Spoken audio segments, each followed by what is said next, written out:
Goshamahal police స్టేడియంలో తెలంగాణ ప్రభుత్వం ఉస్మానియా ఆసుపత్రిని నిర్మించాలనే ప్రతిపాదనను విరమించుకోవాలని గోషామహల్ నియోజకవర్గ ప్రజలు ఉద్యమిస్తున్నారు. మంగళవారం బేగం బజార్లో జరిగిన సభకు అన్ని పార్టీల నాయకులు, స్థానికులు పెద్ద సంఖ్యలో హాజరై ఆసుపత్రి నిర్మాణాన్ని వ్యతిరేకించారు.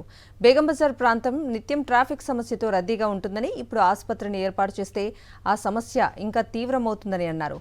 స్టేడియంలోని పోలీస్ అమరవీరుల స్తూపాన్ని తొలగించడం వల్ల పోలీసులను అగౌరవపరిచినట్లు అవుతుందన్నారు.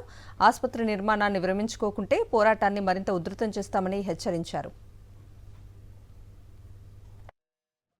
గోషామహల్లో గ్రౌండ్ లో ఉస్మానియా ఆసుపత్రిని నిర్మించాలని కాంగ్రెస్ ప్రభుత్వం యోచిస్తున్న సమయాన్ని సందర్భంగా దానికి వ్యతిరేకంగా గోషామహల్ నాలాపై ఈరోజు గోషామహల్ సంబంధించిన అందరూ కలిసి ఈరోజు సమావేశం నిర్వహించడం జరిగింది. ఈ సమావేశంలో గోషామహల్ ప్రజలందరూ ముక్త కంఠంగా గోషామహల్ గ్రౌండ్ లో ఉస్మానియా హాస్పిటల్ కట్టొద్దని తీర్మానించడం జరిగింది.